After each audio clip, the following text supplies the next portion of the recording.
am a retired state bureaucrat. I worked for about 35 years with the state, worked for 15 years in a community agency before then.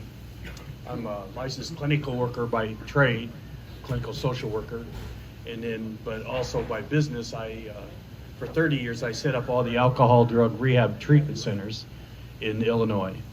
And so what I did was to, begin to set up the companies and to work with them. And so now I'm in retirement, and my wife says, well, you're not going to sit around and do nothing. And I said, that's right. So I'm out working with companies, family guidance centers here in Springfield's one of them.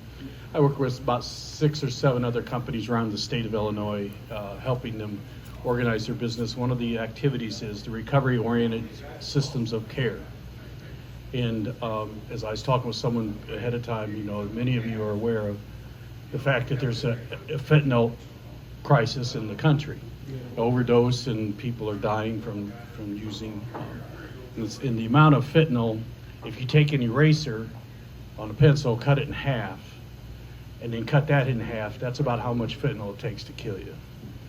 And so the people are putting it in drugs, people are taking it not knowing what they're taking, and so on.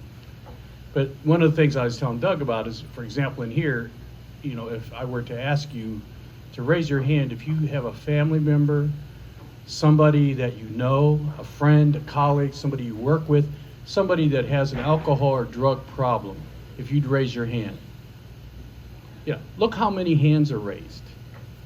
I mean, the thing is that we know that, that it is a disease that people obtain, much like, any other disease, that diabetes or whatever, but people can recover from it.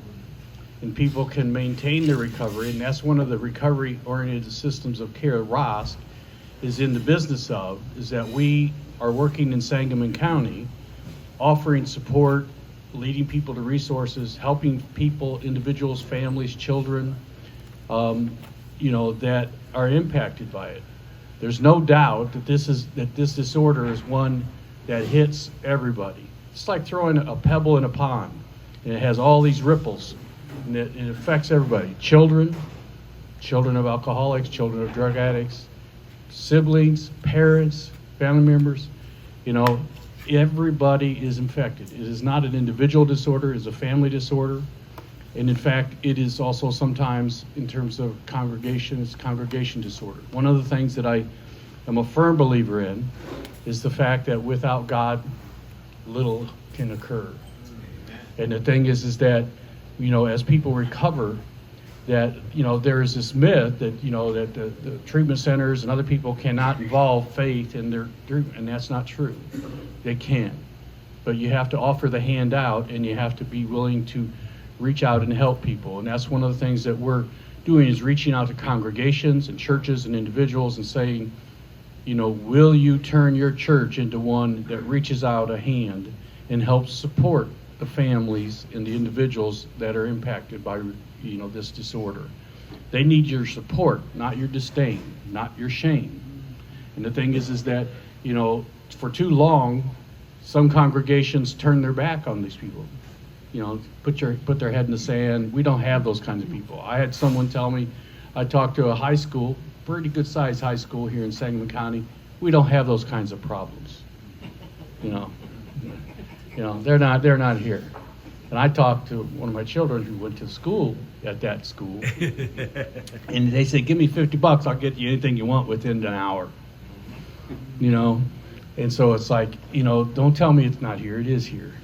And the thing is that people need our support, and they need open arms, and that's, God teaches us this. Jesus repeated it, told us to remember that with open arms, and, I tell people, there for the grace of God goes me. When I worked with people, I've been on situations where, I've taken people off of bridges, I've taken them out of the gutters.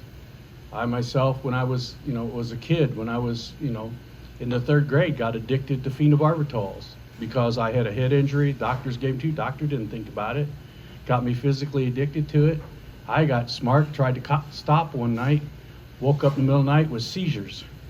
Had Charlie horse cramps, withdrawals and so I had to wean myself off of them.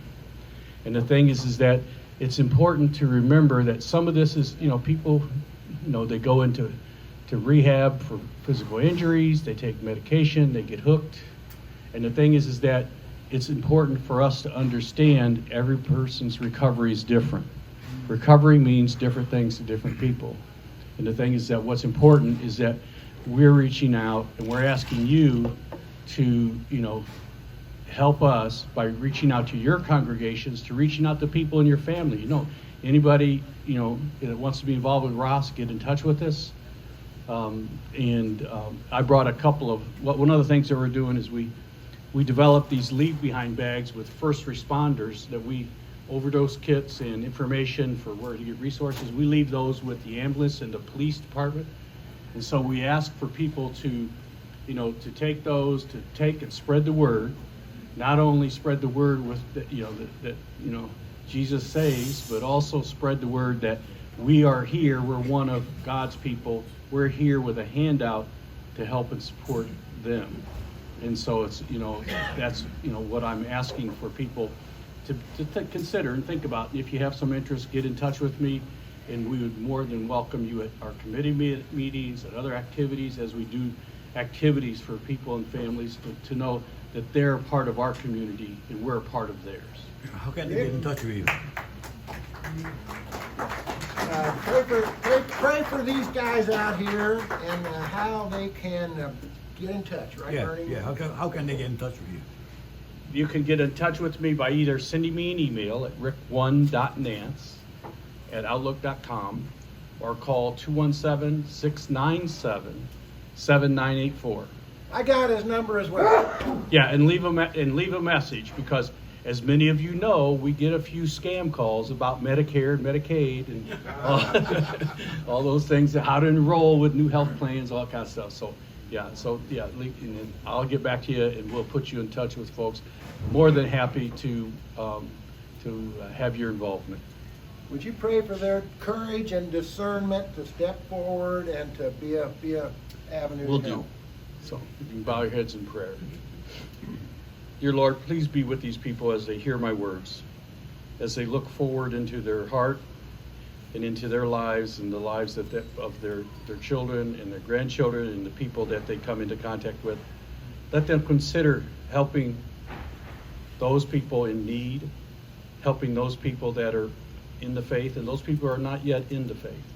Help strengthen their hearts and their souls to help become more a child of God. Amen. Amen. Amen.